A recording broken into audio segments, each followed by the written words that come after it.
الحمد لله رب العالمين بارئ الخلائق أجمعين، والصلاة والسلام على أشرف الأنبياء والمرسلين، البشير النذير السراج المنير، الطهر الطاهر الدر الفاخر، البحر الزاخر العلم الظاهر، المنصور المؤيد المصطفى الأمجد، حبيب إله العالمين أبي القاسم محمد. اللهم صل على محمد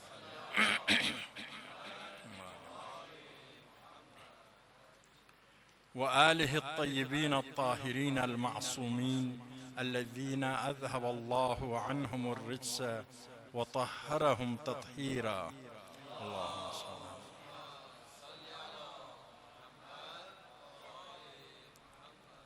واللعن الدائم على أعدائهم من يوم عداوتهم إلى يوم الدين. أما بعد، فقد قال الحكيم في محكم كتابه: ولقد بعثنا في كل أمة رسولا أن اعبدوا الله واجتنبوا الطاغوت.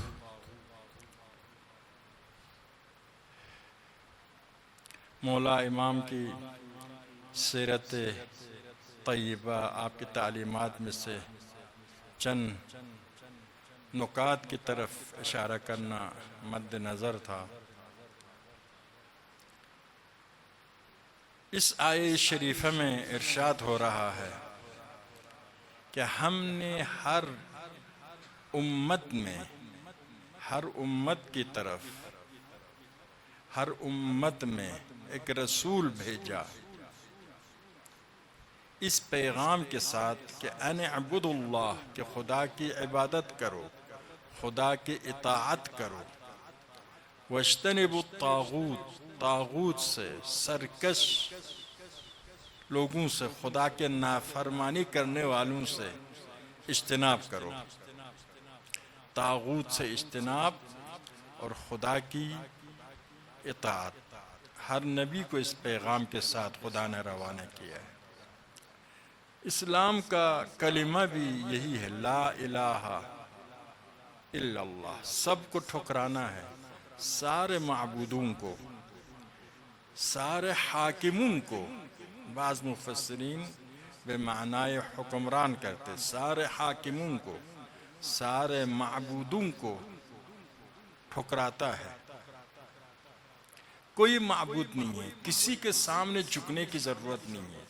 حاکم کے معنی کرنے کی وجہ بھی یہی ہے، کیونکہ حاکم کے سامنے جھکتا ہے، معبود کے سامنے جھک جاتا ہے۔ کوئی جھکنے کے قابل نہیں ہے۔ لا الہ، کوئی معبود بحق نہیں ہے، ایسا معبود نہیں جس کے سامنے جھکنے کا لائق ہو، حقدار ہو، الا اللہ، اللہ کے علاوہ۔ تو یہاں پر بھی خدا کے سامنے جھکو، سر تسلیم خم کرو۔ وَأَنَا أَوَّلُ الْمُسْلِمِينَ، کہہ دو میں پہلا نمبر کا مسلمان ہوں۔ سر تسلیم خدا کے سامنے خم کرنے والوں میں پہلا پوزیشن کا آدمی ہوں، پہلا نمبر کا آدمی ہوں، سب سے اعلیٰ تسلیم کے حوالے سے۔ یہ ایک پیغام الہی ہے، کلمہ توحید بھی یہی ہے۔ تو اس پیغام کے ساتھ بھیجا ہے۔ تو ہر نبی اور ہر امام کی یہی ذمہ داری ہے کہ معاشرے کو، انسانوں کو خدا کی اطاعت کی طرف اور طاغوت کی مخالفت کی طرف دعوت کرے۔ انسانیت کی نجات اسی میں ہے۔ انسانی معاشرہ بن سکتا ہے اگر خدا کے سامنے جھک جائے، طاغوت کو ٹھکرائے۔ تو سید سجاد کا اس سلسلے میں کیا کردار تھا واضح ہے۔ کربلا سے شام تک صرف، یعنی آپ نے امامت کی ذمہ داری جس وقت قبول کی، سخت ترین حالات مشکل ترین حالات، تاریخ انبیاء، تاریخ ائمہ میں ایسا مشکل وقت پیش نہیں آیا۔ اس وقت آپ نے اس ذمہ داری کو قبول کی اور ظالم کے مقابل میں ڈٹ گئے۔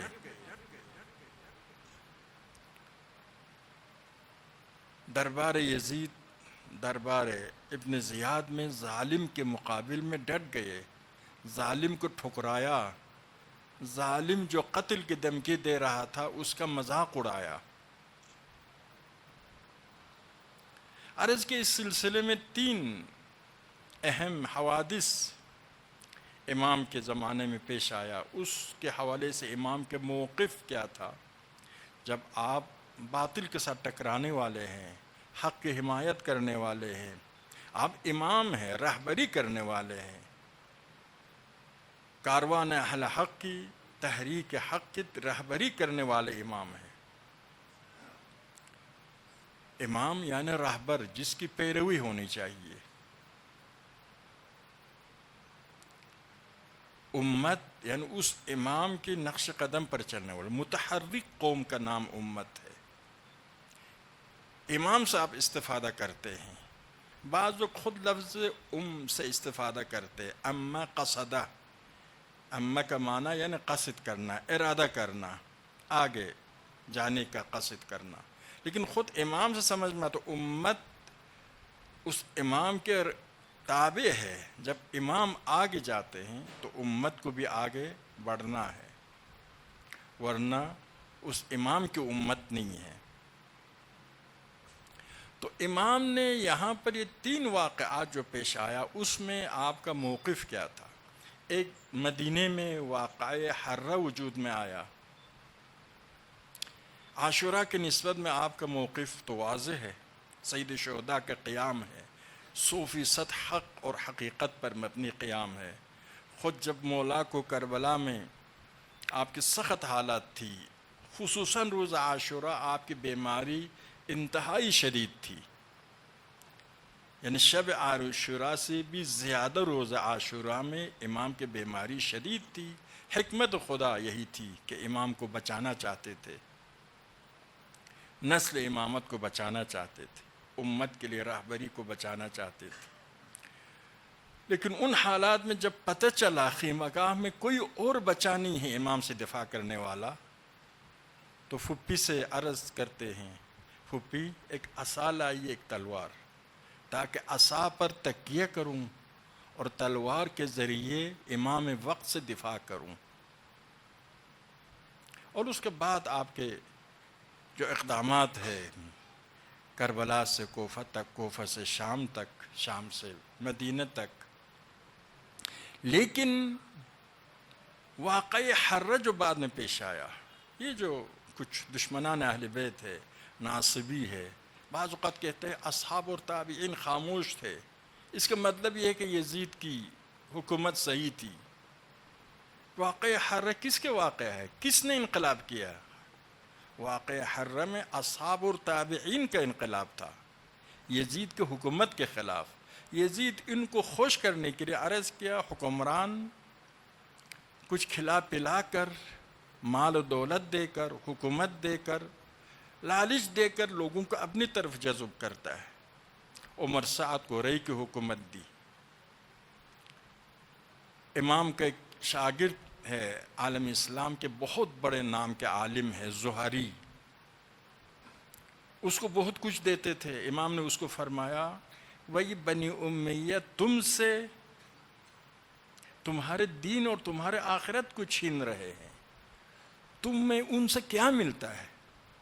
جو تمہیں ملتا ہے ان سے اور جو وہ تم سے لیتے ہیں، اس کا ایک موازنہ کرو۔ تمہارے دین کو چھین کے لے رہے ہیں، تم کو پل بنا رہے ہیں لوگوں کو اپنے درگاہ، اپنے دربار، اپنی خلافت کے تابع بنانے کے لیے۔ سخت امام اس کو خط لکھتے ہیں اور مذمت کرتے ہیں۔ جب اس زمانے میں خط لکھنے کے رسم و رسومات کم تھا، اس کے باوجود امام نے مفصل خط لکھا، تو زبانی آپ نے کتنے فرمایا ہوگا، لیکن اس کو خریدتے تھے، اچھے خاصی دولت دیتے تھے۔ تو اس طریقے سے بنو امیہ ہم خریدنا، ہم ڈرانا، تو آپ دیکھ رہے ڈرانے میں بھی کس درجہ پر پہنچتے تھے۔ تو انہوں نے بنو امیہ نے حنظلہ غسیل الملائکہ کے فرزند عبداللہ ابن حنظلہ کو بلایا، ان کے ساتھیوں کے ساتھ 10 آدمی گئے شام۔ یزید ان کو خوش کرنا چاہتا تھا، ان کا بڑا نام، بڑی شہرت تھی ان کے والد کی وجہ سے، اور پھر اصحاب کے درمیان، تابعین کے درمیان بڑا مقام تھا، تو اس کو 1,00,000 دیا، اس کے ساتھیوں کو ہر ایک کو 10-10 ہزار دیا۔ واپس آئے تو حنظلہ نے کہا میں نے یہ پیسہ اس لیے لیا ہے تاکہ یزید کے خلاف اقدام کروں۔ اتنا پست انسان ہے، اتنا مجرم انسان ہے۔ مدینہ واپس پہنچ کر یزید کے بارے میں، یہ لوگ سو رہے تھے، حسین آگاہ تھے، یہ لوگ خافدہ تھے۔ اب وہاں نزدیک پہنچ کر ان کو پتہ چلا یزید کس قسم کا آدمی ہے، تو کہنے لگے اتنے پست آدمی، اتنے بڑے مجرم کے پاس سے میں آیا ہوں کہ ہمیں خوف تھا کہیں خدا کی طرف سے عذاب ہم پر نازل نہ ہو جائے۔ تو مدینے میں انہوں نے انقلاب کا اعلان کیا، شہر مدینہ سے یزید کے والی کو نکال دیا، اور بنو امیہ کے لیے بھی خطرناک بنا تھا جو بنو امیہ مدینہ میں رہ رہے تھے۔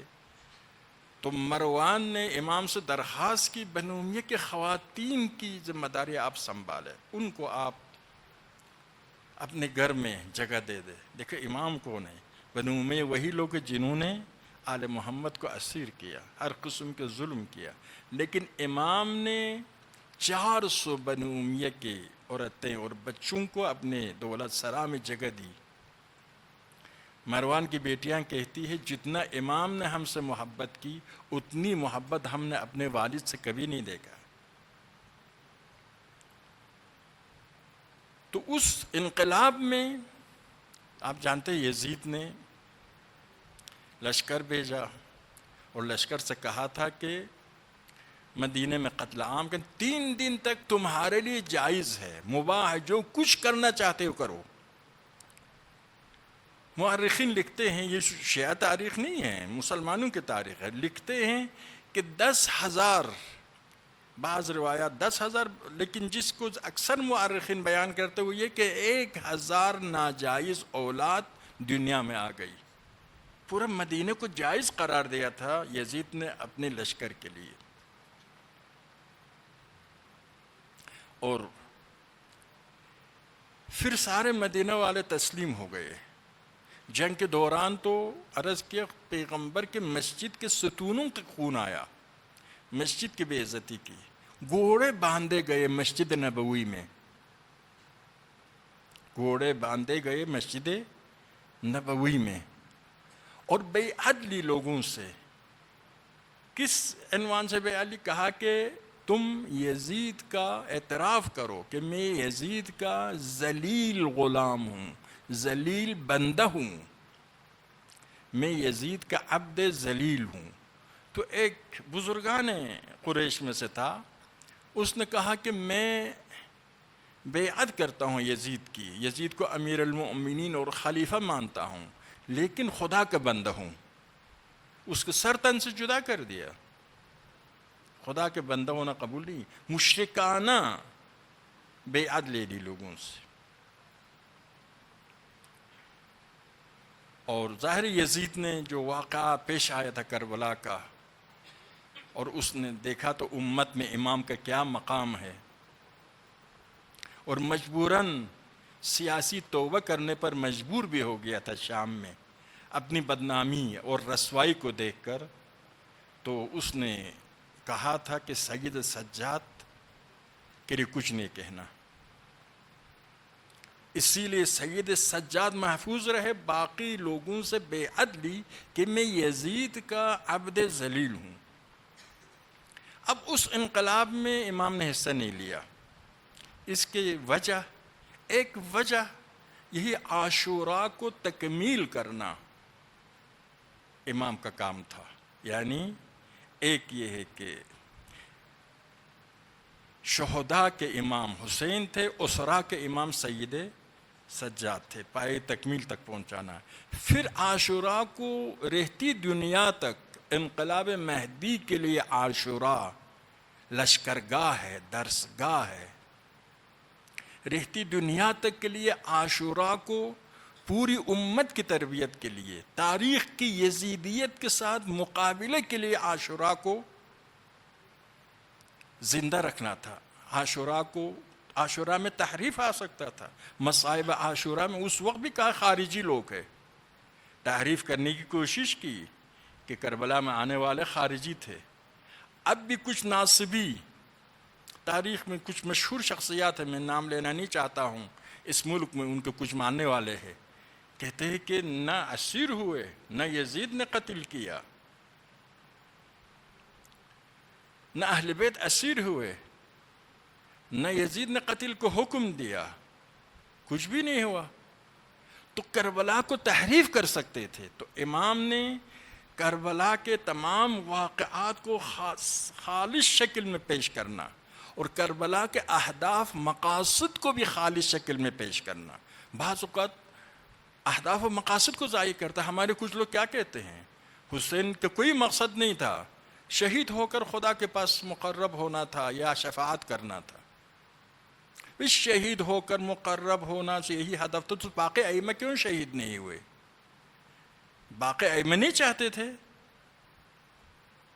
پیغمبر خدا نہیں چاہتے تھے، انبیاء دیگر نہیں چاہتے تھے؟ اگر شہید ہونا خود ہدف ہو تو کیوں باقی ائمہ نہیں چاہتے تھے؟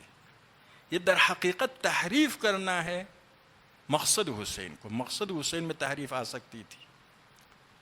یا کچھ لوگ کہتے ہیں شفاعت کے لیے، ٹھیک ہے حسین شفاعت کریں گے، لیکن شفاعت کے لیے قیام نہیں کیا۔ ایک دنیاوی شفاعت ہے، وہ یہ ہے کہ حسین کے ذریعے اسی دنیا میں راہ راست پر آئیں گے، حسین کے ذریعے اسی دنیا میں راہ راست پر آئیں گے، حسین کے مجالس کے ذریعے، حسین کے قربانیوں کے ذریعے، حسین کے محبت میں راہ راست پر آئیں گے۔ یہ شفاعت عمل ہے۔ حدیث میں ہے سب سے کامیاب شفاعت کرنے والا شفاعت عمل ہے۔ قرآن بھی شفاعت کرنے والا ہے، یعنی کیا؟ یعنی قرآن پر عمل کرنے والوں کی شفاعت کرے گا۔ حسین سب سے بڑے شفیع ہے، کیونکہ حسین کے مجالس کی وجہ سے سب سے زیادہ لوگ راہ راست پر آ جاتے، یزید کے دشمن ہو جاتے، یزیدیت کے دشمن ہو جاتے ہیں، موت کا خوف، شہادت کا خوف ختم ہو جاتا ہے، دین کی عظمت کا احساس کرتا ہے۔ تو عرض یہ کر رہا تھا کہ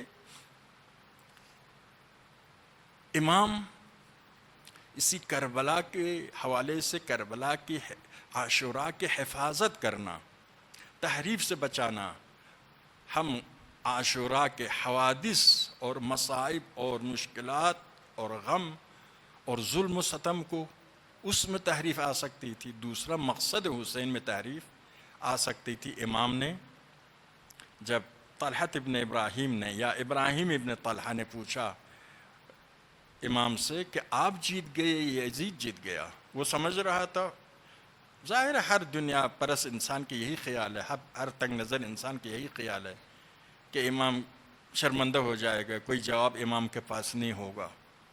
ظاہر ہے اہل بیت حسین کربلا میں شہید ہو گئے، اہل بیت اسیر ہو گئے، پس یزید جیت گیا۔ لیکن امام نے فرمایا کیا؟ اذان کا وقت ہونے دو، اذان ہو گئی سمجھ لینا حسین جیت گئے ہیں، اذان نہیں ہوئی تو سمجھ لینا یزید جیت گیا ہے۔ یعنی مقصد حسین دین کو بچانا تھا، دین کی حفاظت۔ تو ایک اہم مسئلہ یہ تھا، اور اس کو پائے تکمیل تک پہنچانے کے لیے اگر آپ کسی اور انقلاب میں حصہ لیتے تو کربلا کے اس انقلاب کو پائے تکمیل تک پہنچانے کے متبادل راستہ نہیں تھا، کیونکہ عینی شاہد آپ تھے، امام وقت آپ تھے۔ اور دوسرا یہ ہے کہ جو قیام کرتے ہیں، جو جنگ کرتے ہیں، جہاد کرتے ہیں، شہید ہو جاتے ہیں، انقلاب کرتے ہیں، ان کا کوئی نتیجہ ہونا چاہیے، یا عسکری کامیابی یا مقصد کی کامیابی۔ اگر کوئی جنگ کرے، مقابلہ کرے، انقلاب کرے، نہ مقصد کی کامیابی ہو نہ عسکری کامیابی ہو، تو پھر بے مقصد ہے وہ۔ آپ دیکھیے تاریخ میں پیغمبر خدا نے مکے میں جنگ نہیں لڑی، صرف تبلیغ دین کی، کیونکہ وہاں پر کامیابی تبلیغ دین میں تھی۔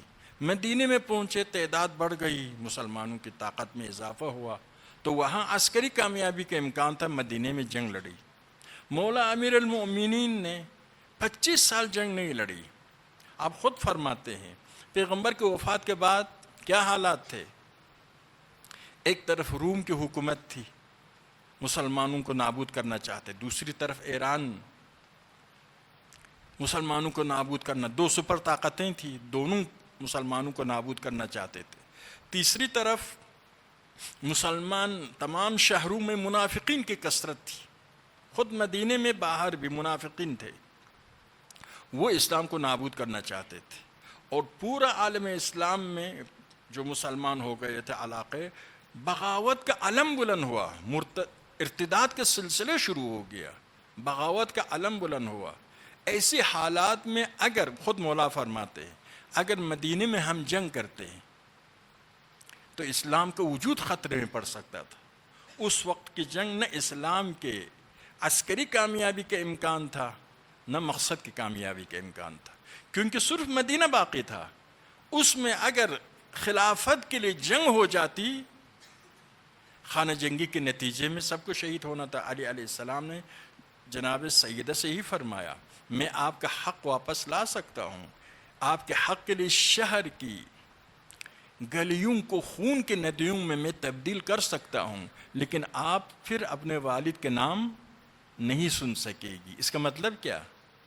پیغمبر کے نام نہ سننا یعنی اسلام نابود ہو جاتا ہے۔ اگر پیغمبر کے نام نہ سن سکے، اس کا مطلب ہے کہ اسلام نابود ہو جانا تھا۔ اسی لیے نہ مقصد کی کامیابی تھی نہ عسکری کامیابی تھی۔ اسی لیے امام نے فدق کے ذریعے جناب سیدہ اور خود نے اپنے بیانات کے ذریعے امامت کے برحق ہونا، مد مقابل کے باطل ہونے کو ثابت کیا، لیکن جنگ نہیں لڑی۔ جنگ لڑنا اسلام کے ضرر میں تھا، لیکن دلیل کے ذات حقانیت ثابت کرنا حق کے فائدے میں تھا۔ تو وہاں پر مقصد کی کامیابی جنگ نہ کرنے میں مقصد کی کامیابی تھی۔ امام حسن مجتبیٰ کے زمانے میں یا جنگ یا صلح، جنگ کے نتیجے میں مقصد کی کامیابی نہیں تھی، عسکری شکست تھی۔ آپ لشکر کو دیکھ رہے ہیں، اس میں ہم فی الحال تشریح نہیں کر سکتے ہیں، ٹائم نہیں ہے، وقت نہیں ہے۔ تو اس لشکر، دنیا پرست لشکر کے ساتھ کامیابی کو امید نہیں تھی، تو عسکری کامیابی نہیں تھی، تو وہاں پر صلح میں مقصد کی کامیابی تھی۔ آپ نے صلح کیا، صلح کر کے بنو امیہ کے کریش چہرے کے اوپر سے نقاب اٹھایا، مسلمانوں کو موقع دیا، خود اپنی آنکھوں سے بنو امیہ کو دیکھو، خود اپنے آنکھوں سے امیر شام کو دیکھو کہ وہ اس کی جنگ حق و باطل کی جنگ ہے یا مفادات کی جنگ ہے، وہ اسلامی خلیفہ ہے یا اسلامی خلافت کے برخلاف کام کرنے والا ہے۔ یعنی مسلمانوں کو موقع دیا خود حقیقت تک پہنچ جائے۔ تو وہاں پر صلح میں، مشروط صلح میں، کتاب خدا و سنت رسول پر عمل کرے گا، اسی مشروط صلح میں امیر شام کی حقیقت سامنے آ گئی، رسوا ہو گیا۔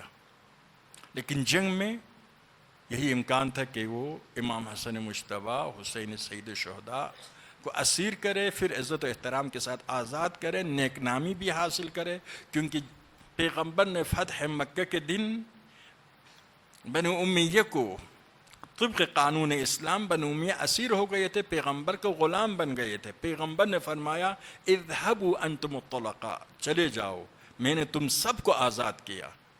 خانہ کعبہ کے چھت پر گئے، یہ اعلان کیا میں نے آپ سب کو آزاد کیا۔ یہی وجہ تھا کہ جناب شہزادی نے دربار یزید میں یزید سے یہی کہا، یا ابن الطلقاء، اے یزید، جو فرزند ہے، جو اولاد ہے، کس کے طلقاء کا؟ ان لوگوں کے فرزند ہو تم جن کو ہمارے نانا نے آزاد کیا ہے۔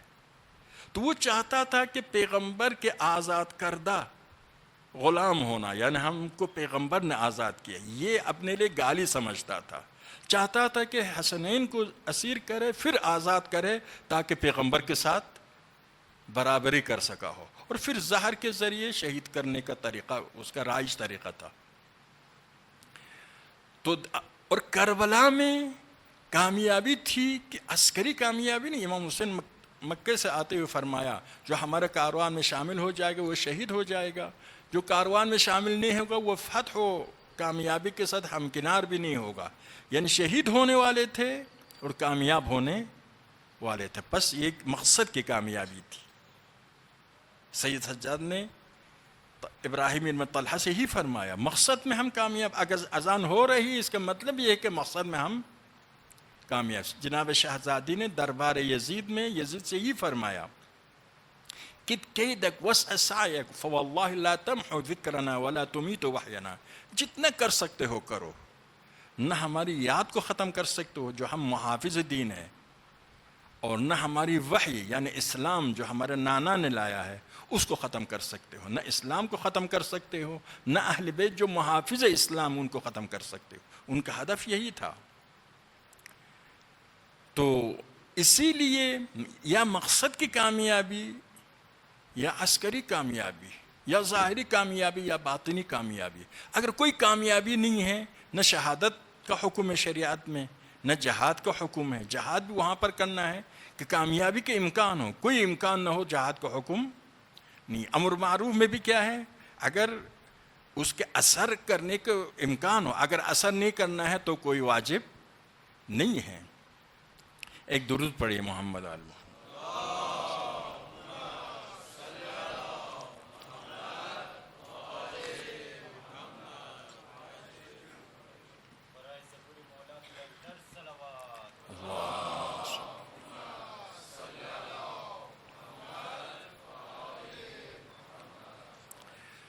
تو واقعی حرہ میں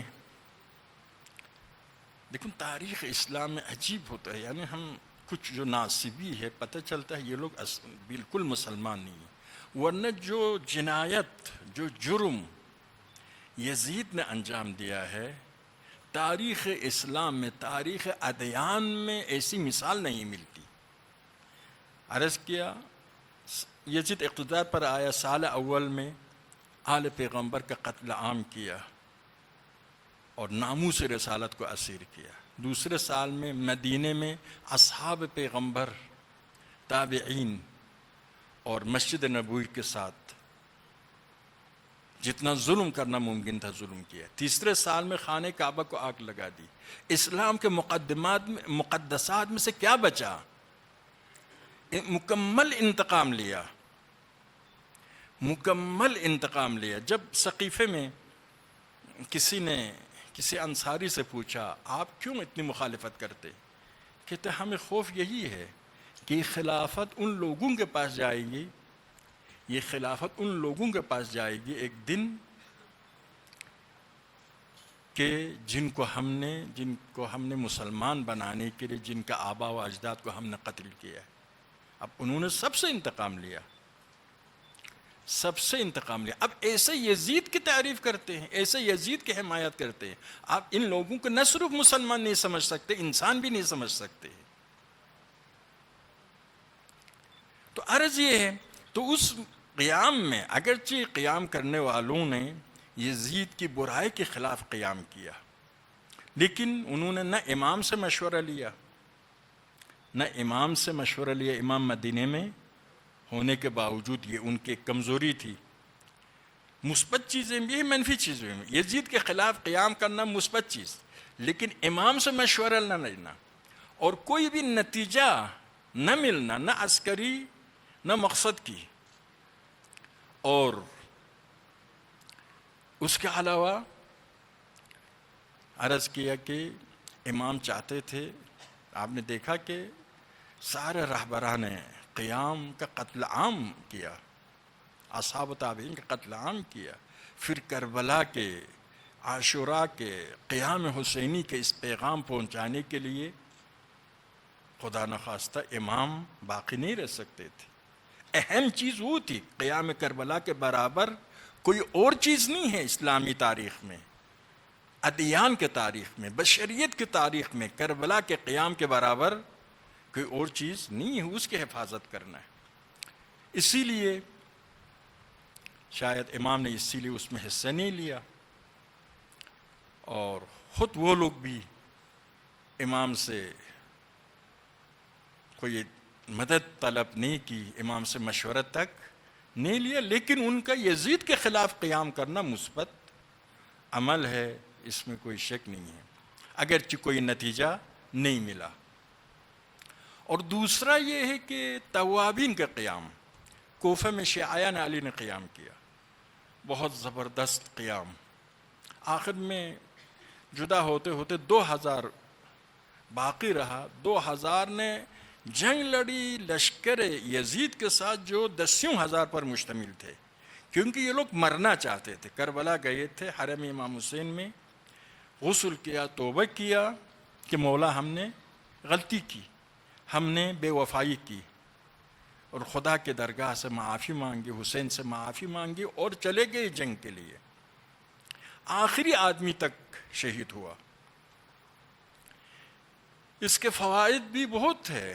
ایک یہ ہے کہ بنو امیہ کو ڈرایا کہ اب شیعہ میدان میں آ گئے ہیں، شیعہ طاقت سے بنو امیہ کو ڈرایا، شیعوں کو بھی خوف سے نکالا، اٹھو جان دے دو۔ خوف انسان کے لیے سب سے زیادہ خطرناک چیز ہوتی، خوف سے نکالا، اور امام کی حرمت کا احساس بیدار کیا۔ امام کی اتنی عظمت ہے، اتنا مقام ہے کہ ہمیں یقین ہے ہم کامیاب نہیں اس قیام میں، اس کے باوجود صرف اس لیے کہ ہم نے بے وفائی کی ہے، اسی لیے جان دے رہا ہے، جانوں کا نذرانہ پیش کر رہے۔ حرمت امامت ایک قسم کی امت کو بیدار کیا۔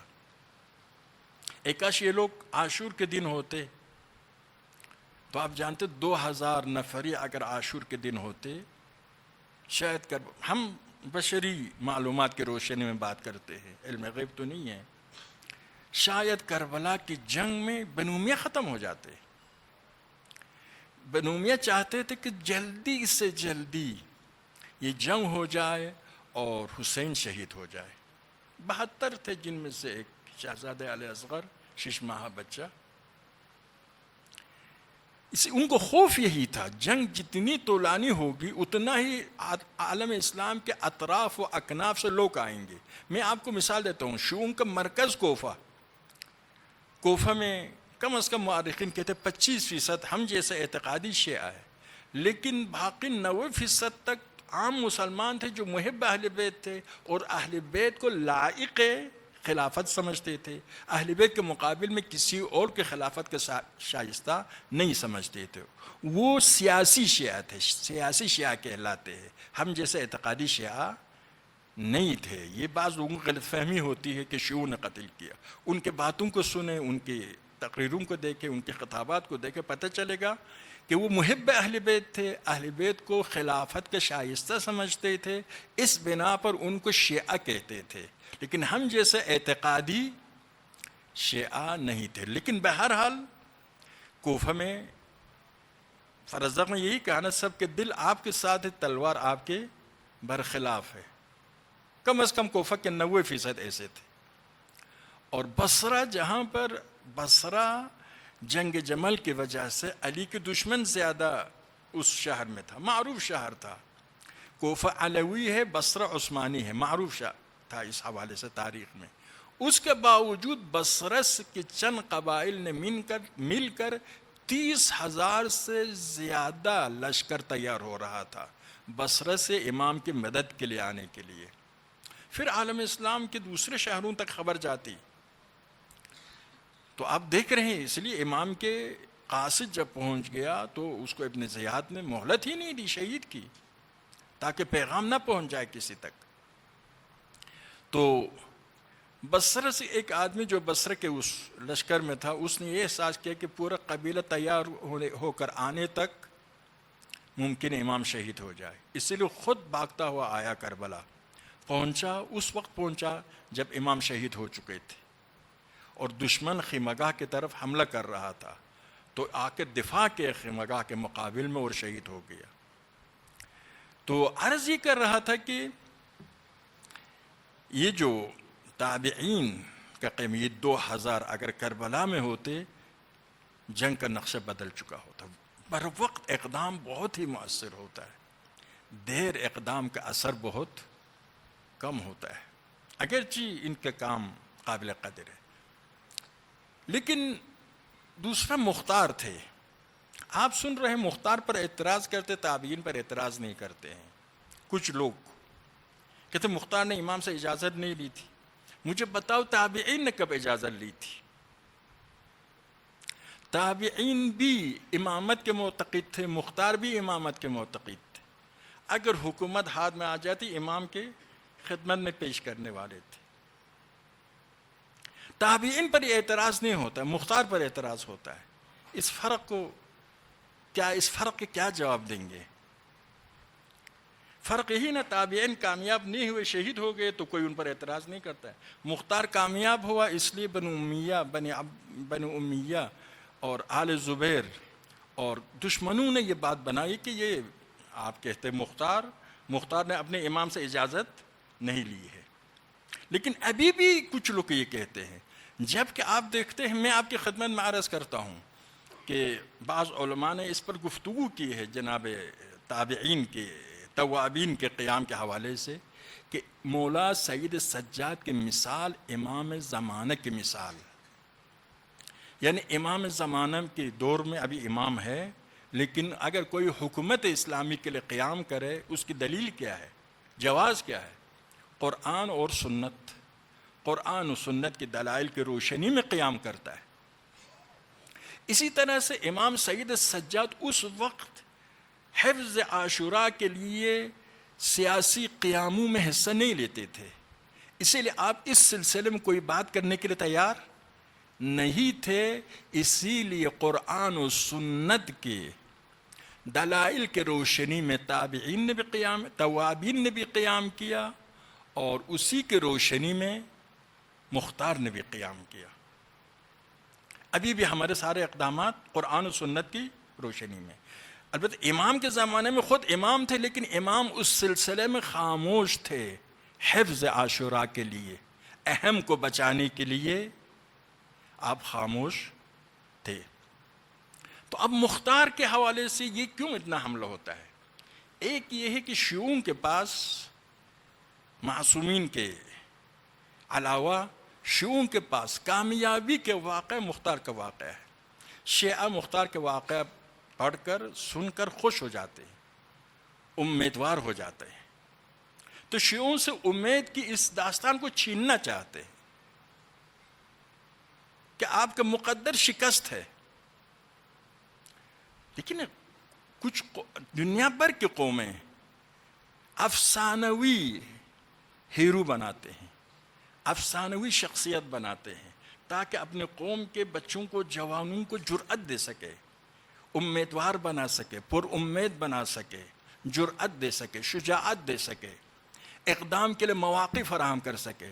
اب ہمارے پاس مختار ایک مثال ہے، بہت یعنی کامیابی کے مثالوں میں سے ایک بہترین مثال مختار کی مثال ہے۔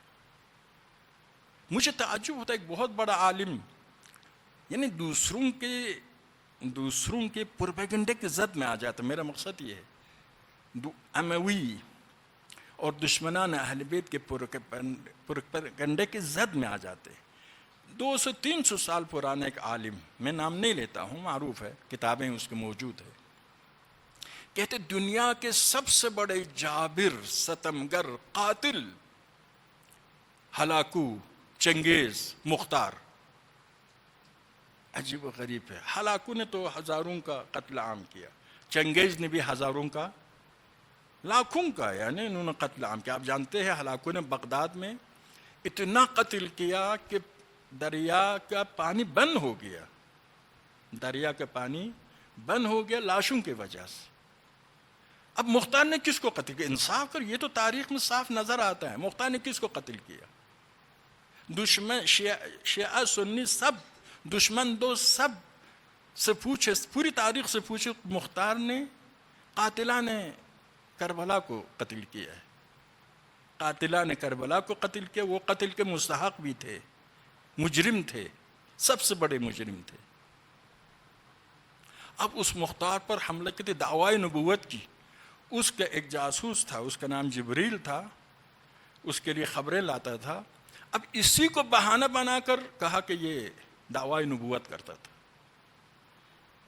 امام چارم، دیکھیں امام چارم نے اس کو اجازت نہیں دی تھی، اس نے اجازت کے نام لیا، پس ایک کذاب ہے، جھوٹا ہے، اتنا مشہور کیا۔ سارے سیاست مدار جھوٹے ہیں، آپ سمجھتے ہیں سیاست مدار کیا کرتے ہیں؟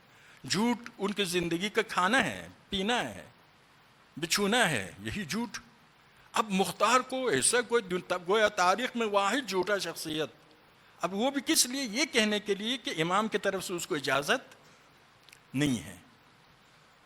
مختار سے دو وجہ سے ناراض تھے۔ ایک، اس نے اپنے لشکر، یعنی قیام شیعہ قیام تھا، شیعہ قیام تھا، اور شیعہ مسلسل یہ قیام کر سکتے تھے، اسی لیے اس کے ساتھ دشمنی کی۔ توابین کے قیام بھی شیعہ قیام تھا، لیکن سب کے سب شہید ہو گئے، اسی لیے لوگ جرأت کم کریں گے، لیکن مختار کامیاب ہوئے تھے، اسی لیے شیعہ قیام ہونے کی وجہ سے دشمنی کرتے تھے۔ دوسرا، ایرانیوں کو شامل کیا تھا۔ آپ جانتے ہیں اسلام میں نظام طبقات وجود میں لائے گیا، عدالت اسلامی ختم، ذات پات وجود میں لائے گیا۔ اب جس نے وجود میں لایا اس کا نام بھی نہیں بتا سکتے ہیں، تو اس کے نتیجے میں عرب اور غیر عرب برابر نہیں تھے۔ ایران والے سپر طاقت تھی اور عرب ان کے ماتحت تھے، لیکن ابھی الٹا ہو گیا تھا۔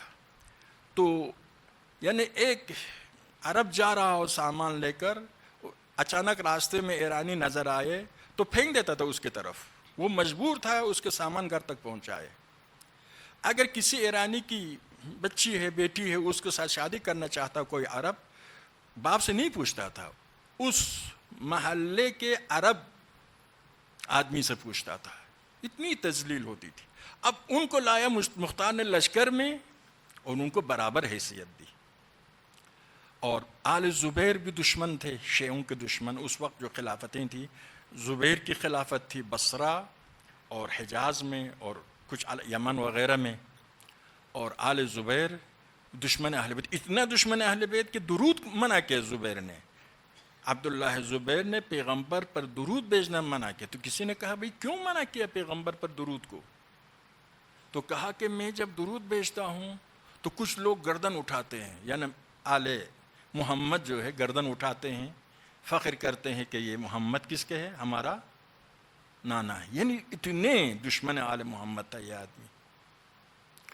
تو ان کی حکومت تھی، اور شام میں بنو امیہ کی حکومت تھی، دونوں نے مل کر، اور تیسرا قاتلین کربلا جو کوفہ میں تھے، سب نے مل کر مختار کو بدنام کیا، ہر قسم کی جھوٹی نسبتیں مختار کی طرف نسبت دینے لگے۔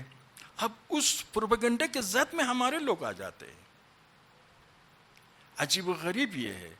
اب اسی جملے کو دیکھیں، میں نے کہا عرض کے بہت بڑی شخصیت سے، اس کی کتاب معروف کتاب ہے ابھی موجود، ہلاکو چنگیز اور مختار کو، جبکہ مختار نے کتنے کو قتل کیا؟ یہی مصعب بن زبیر جو جس نے مختار کو شہید کیا، اور 7,000 آدمی کو امان نامہ دینے کے بعد سب کا قتل عام کیا۔ اسلام میں امان نامہ کے بعد قتل کی اجازت نہیں ہے، سب کا قتل عام کیا۔ مختار کے ایک زوجہ کو بھی قتل کیا، اس کو کچھ نہیں کہتے ہیں۔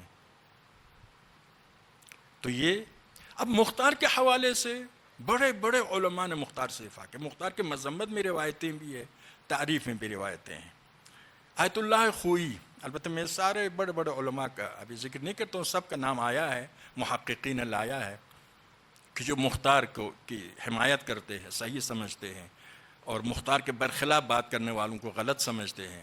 آیت اللہ خوئی جو علم رجال میں سب سے اعلیٰ کتاب لکھی ہے، سب سے معروف، سب سے مفصل کتاب لکھی ہے، وہ کہتے ہیں کہ مختار کی مذمت میں جتنی روایتیں ہیں، روایتیں تو ہے، مذمت میں جتنی روایتیں ہیں سب کے سب غیر مستند ہیں، اور مختار کی تعریف میں جو روایتیں ہیں سب کے سب مستند ہیں۔ مذمت میں دو روایت ایسی ہے کہ جو مستند ہے، لیکن ان کا معنی وہ معنی نہیں ہے جو لوگ لیتے ہیں. یعنی بعض اوقات سند غلط ہے، بعض اوقات معنی سمجھ میں نہیں آتا ہے. روایت کے لیے دو مسئلہ حل کرنا پڑے گا. ایک یہ کہ اس کے سند صحیح ہو، دوسرے یہ کہ اس کا معنی صحیح ہو، معنی صحیح سمجھ میں آ جائے. تو آگے خود کہتے ہیں وہ روایات ایک یا دو روایت نقل کرتے ہیں کہ مختار کے مذمت میں، جبکہ اس کا وہ معنی نہیں ہے جو یہ لوگ لیتے ہیں. بس اتنے اعتراف کا وقت کوئی جو تعجب ہوتا ہے شیعہ قوم میں بھی کچھ لوگ یعنی شیعوں سے ایک ہیرو کو چھیننے کی کوشش، کامیابی کی مثالیں دوسرے افسانہ بناتے ہیں. آپ ایک حقیقت کا انکار کرتے ہیں. دشمنوں کی یہ کس نے لکھا ہے؟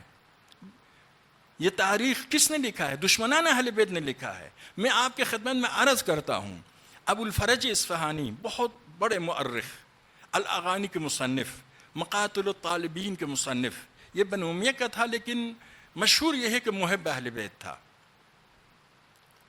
مشہور یہ ہے کہ وہ محب اہل بیت تھا. ایک خاص کتاب لکھی ابو طالب کے اولاد میں سے جو شہید ہو گئے ان کے بارے میں. اب اس آدمی نے کیا لکھا ہے؟ میں جناب سکینہ کے بارے میں لکھا ہے وہ تو چھوڑ دے.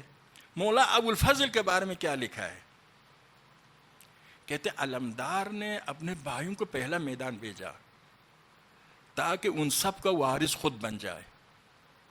دیکھیے یہ اب ایسے لوگوں کی تاریخ کو آپ لیں گے.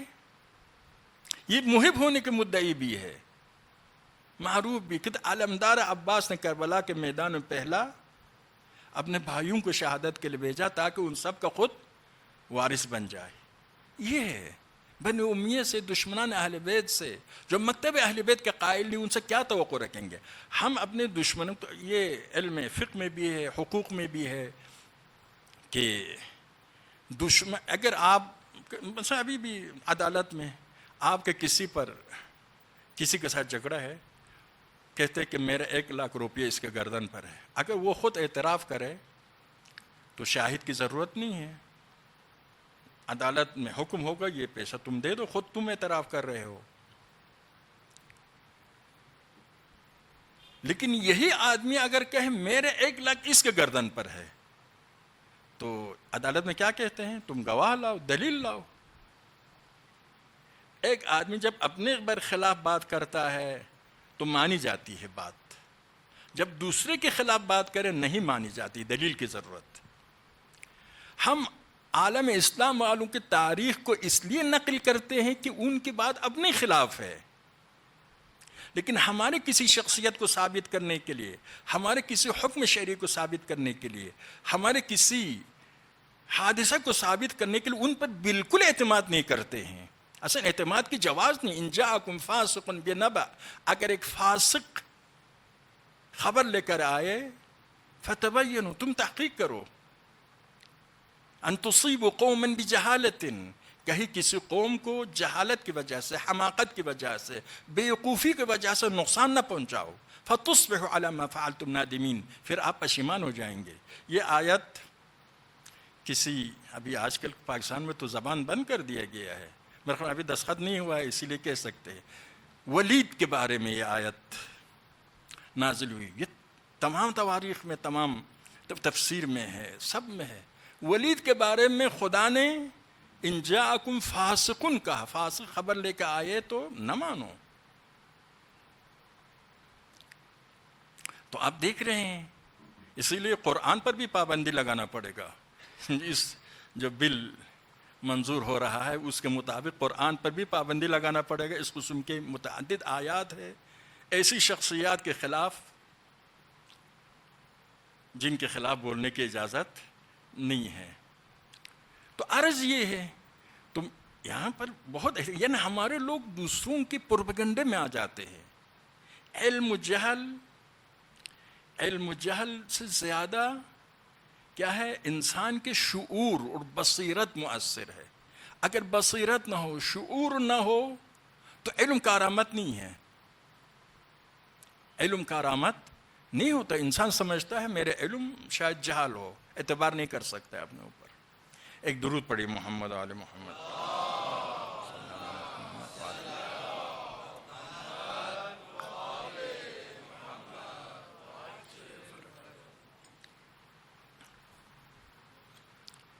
مولا سید سجاد نے عرض کیا قیام لیکن ان سے منع بھی نہیں فرمایا، اور امام کے سکوت علامت رضا ہے، جواز ہے، بلکہ ائمہ نے تعریفیں کی، امام چارم نے، امام پنجم نے، امام ششم نے، مختار کی بڑی تعریفیں کی.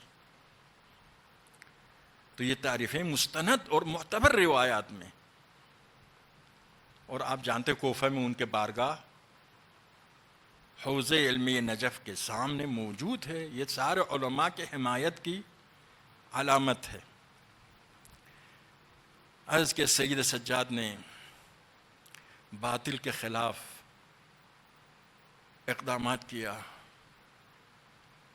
آپ نے عاشوراء کے مدد سے تاریخ کی باطل کے کمر توڑ دی، تاریخ کی یزیدیت کے کمر توڑ دیا. آپ نے توحید کو زندہ کیا اپنی دعاؤں کے ذریعے، اپنی تعلیمات کے ذریعے.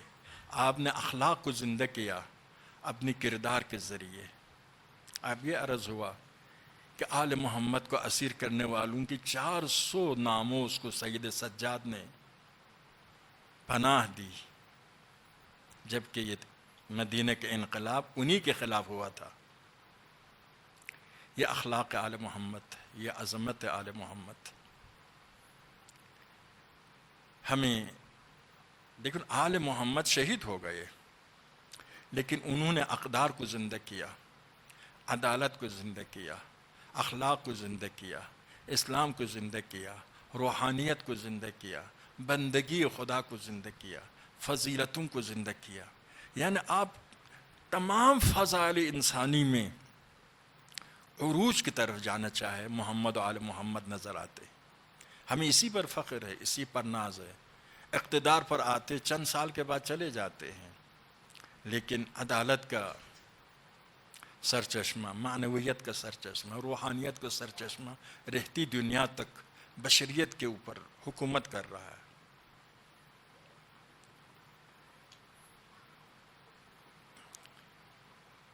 سید سجاد کی توحید، امام حسین کی توحید. آپ نے کیا فرمایا جب گھوڑے سے زمین پر آیا؟ فرمایا رضا بقضائک تسلیما لامرک.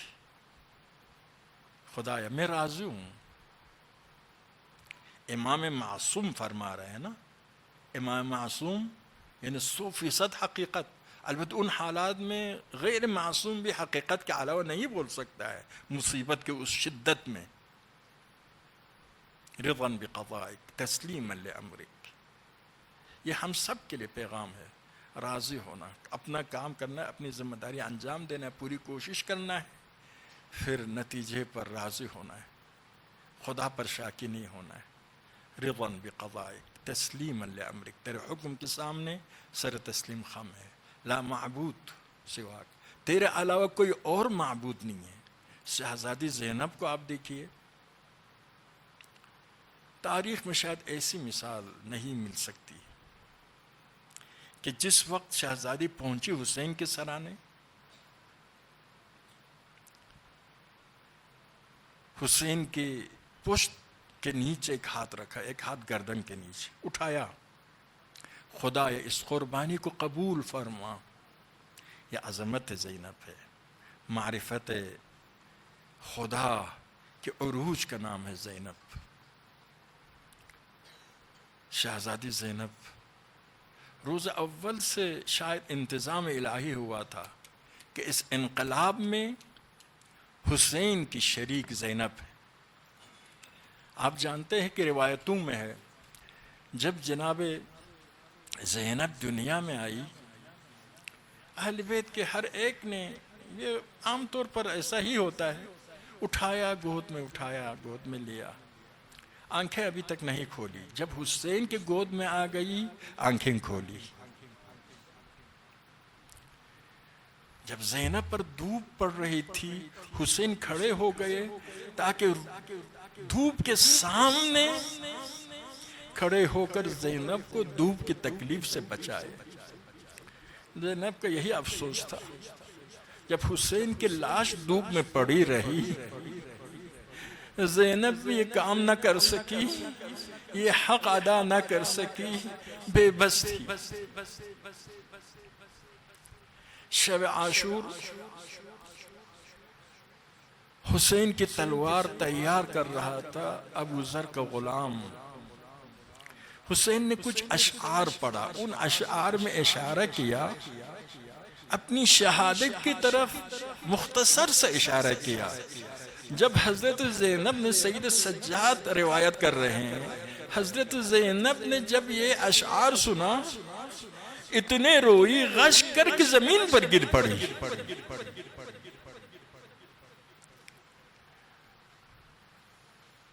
شب عاشور نافع ابن ہلال کہتا ہے کہ میں حسین کو دیکھا کہ جا رہے ہیں باہر، میں نے سوچا کہ کہیں خطرہ نہ ہو جائے، کوئی چھپ کر حسین پر حملہ نہ کرے، میں بھی چلا گیا۔ امام نے پوچھا تم کون ہو؟ میں نے آواز دی میں نافع ابن ہلال ہوں۔ فرمایا نافع، رات کی تاریکی سے فائدہ اٹھاؤ، اپنی جان بچاؤ، چلے جاؤ، میں تمہیں اجازت دیتا ہوں۔ نافع کہتا ہے کہ میں امام کے پائے مبارک پر گر گیا، گریہ وہ زاری کرنے لگا، مولا مجھ کو اس سعادت سے محروم نہ فرما۔ نافع کہتے ہیں کہ حسین واپس آ گئے، آگے حسین اور میں حسین کے دنبال میں۔ جب شہزادی زینب کے خیمے کے باہر پہنچے، آپ اندر چلے گئے، میں باہر منتظر رہا۔ دیکھا بہن بھائی سے کہہ رہی تھی بھائیا کہیں کل اصحاب آپ کو تنہا چھوڑ کر چلے نہ جائے، کہ آپ نے امتحان لیا ہے ان سے۔ حسین نے فرمایا بہن یہ ایسے باوفا اصحاب ہیں، شہادت کے ایسے عاشق ہیں، جس طرح سے دودھ پیتا بچہ اپنے ماں کے دودھ کے عاشق ہے، اسی طرح سے یہ شہادت کے عاشق ہے۔ نافع واپس آتا ہے، حبیب ابن مظاہر جو اصحاب کے سردار ہیں کہتے ہیں حبیب دختر فاطمہ کو ہماری وفا پر یقین نہیں ہے۔ حبیب نے اصحاب کو جمع کیا، ننگی تلواریں لے کر حبیب آ گئے، اصحاب آ گئے شہزادی کے خیمے کے باہر۔ السلام علیک یا ابنت رسول اللہ، پیغمبر کی بیٹی، حسین کے حکم کے ہم منتظر ہیں، ورنہ ہم رات کی تاریکی میں دشمنوں پر حملہ ور ہو جاتے۔ شہزادی نے ان کے لیے دعا دی، اے کاش یہ اصحاب شام غریبان کے وقت ہوتے، اے کاش یہ اصحاب اسیری کے وقت ہوتے، کہ شہزادی زینب یقیناً اصحاب کی یاد تازہ ہو گئی شہزادی زینب کے لیے۔ شہزادی زینب اس طرح سے حسین کے خیال رکھتی ہے۔ کل عرض کیا جب شہزادی کے دونوں بیٹوں کو حسین نے لایا خیمگاہ کی طرف، دونوں کے لاشیں پہنچی تو شہزادی خیمے سے باہر نہ نکلی۔ جب علی اکبر کی آواز آئی، حسین سے پہلے زینب میدان کی طرف گئی۔ عبداللہ ابن جعفر اور بعض روایات میں مقاتل والے کہتے ہیں کہ جب پوچھا کیا وجہ تھا کہ آپ حسین سے پہلے مقتل کی طرف گئی، کہا کہ شاید مجھے خوف یہی تھا اکبر کے جسم ادھر کے ٹکڑوں کو دیکھ کر حسین برداشت نہ کر سکے۔ یہ بہن اپنی مصیبتوں کو مصیبت نہیں سمجھتی ہے، لیکن حسین کی مصیبتوں کو مصیبت سمجھتی ہے۔ جب آخری الوداع آیا، نہ معلوم زینب نے کس طرح سے حسین کے ساتھ الوداع کیا۔ آپ نے یقیناً سنا ہے کہ علامہ مجلسی کے درس میں کوئی مصائب سنایا کرتا تھا۔ ایک عارف عالم خواب میں دیکھتا ہے علامہ کی درس ہے، مصائب سنانے والے مصائب سنانے کے لیے تیار ہو گیا۔ کوئی پردہ اٹھا، کوئی شخص نکلا، کہا کہ پردے کے اندر جناب سیدہ بیٹھی ہے۔ جناب سیدہ فرما رہی ہے الوداع کے مصائب سناؤ. جیسے ہی ذاکر نے حسین کے الوداع کے مصائب سنایا، اب کچھ لمحات کے بعد دوبارہ پردہ اٹھا، وہی شخص نکلتا ہے، کہتا ہے ذاکر بس کرو. شہزادی برداشت نہیں کر سکتی، جناب سیدہ برداشت نہیں کر سکتی. شہزادی حسین کے احساس اپنے ذاتی مصائب سے کہیں زیادہ تھا. ایک عالم سے میں نے سنا ہے کہ جب شام کے زندان میں اہل بیت کو اپنے شہیدوں پر رونے کی اجازت ملی، سر شہداء پہنچ گئے خرابہ شام میں. ہر اسیر نے اپنے شہید کے سر اٹھا کر رونے لگے. شام کے عورتوں نے دیکھا دو نورانی شہزادے ایسے ہیں جن پر کوئی رونے والا نہیں. پوچھا آل محمد کی سیدانیوں، یہ بتائیے ان دو نورانی شہزادوں کی کوئی عزیز نہیں ہے؟ شہزادی زینب کھڑی ہو جاتی ہے، شام کی عورتوں یہ میرے دو نور چشم ہے، لیکن میں حسین کو چھوڑ کر کس طرح سے اپنے بچوں پر رو سکوں؟ الا لعنت اللہ القوم الظالمین وسيعلم الذين ظلموا أي منقلب ينقلبون.